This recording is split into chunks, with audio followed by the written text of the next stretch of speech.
people being shot with unloaded guns, 30 magazine clips, and apparently it's now legal to hunt humans. All this and more on this special edition of This Week in Gun Rights.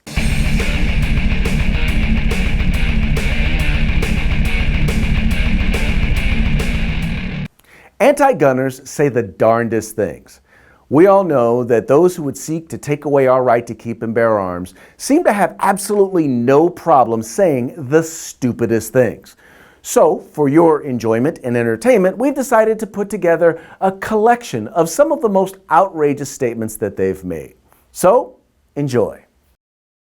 Kate, if you want to protect yourself, get a double-barrel shotgun, have the shells, a 12-gauge shotgun, and I promise you, as I told my wife, we live in an area that's wooded and somewhat secluded. I said, Jill, if there's ever a problem, just walk out on the balcony here or walk out, put that double-barrel shotgun and fire 2 blasts. I promise you, who's ever coming in is not going to, you don't need an AR-15.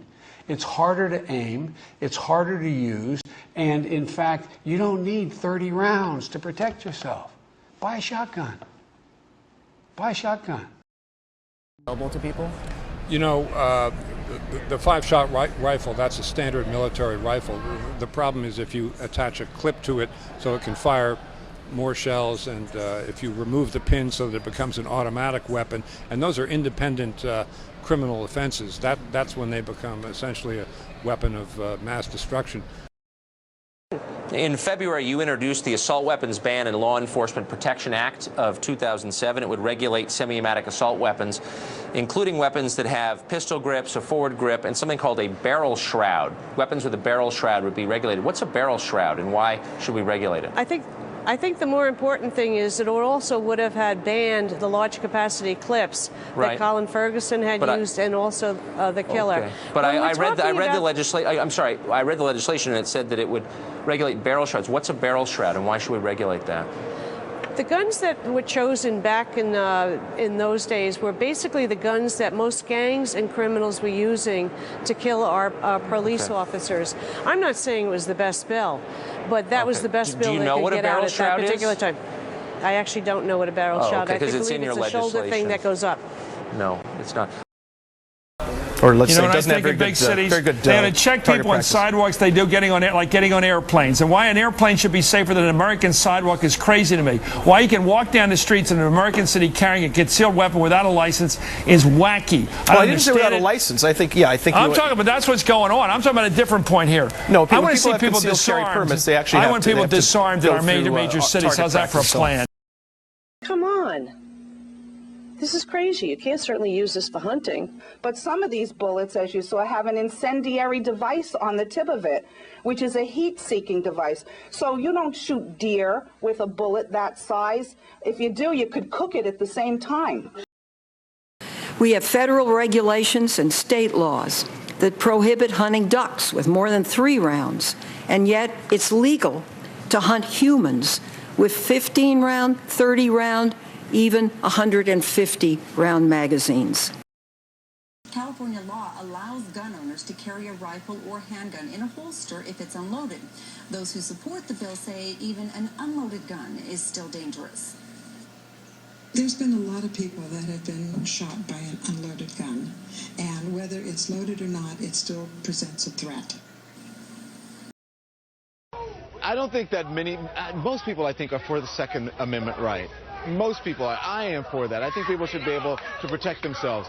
But if you're going to be honest about it, I don't think our founding fathers had these automatic weapons and military-style weapons in mind when the Second Amendment was drafted, when the Constitution was drafted. So are you implying for the police, or are you implying for the private citizen? Because the majority of private citizens are not allowed to own fully automatic weapons. It's obvious for anyone.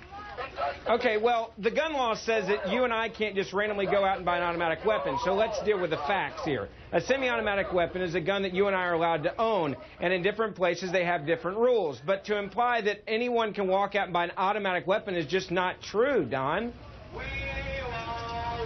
What do you mean anyone can't? Well, listen, during the theater shooting in Colorado, I was able to go and buy an automatic weapon, and I, maybe have shot a gun 3-4 times in my life. I don't even live in Colorado.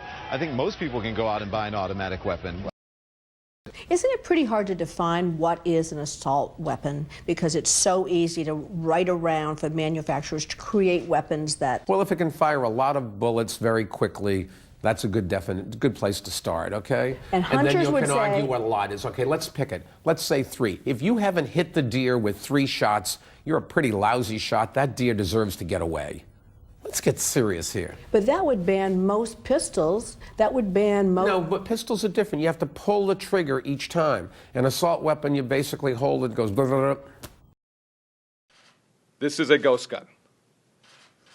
This right here has ability with a .30 caliber clip to disperse with 30 bullets within half a second. 30 magazine clip in half a second.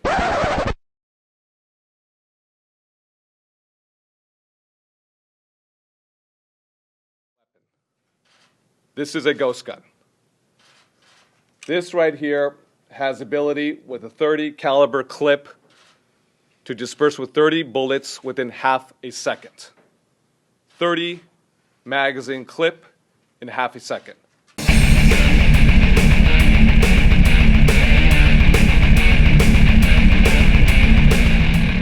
If you like our videos, follow, subscribe, like, and share.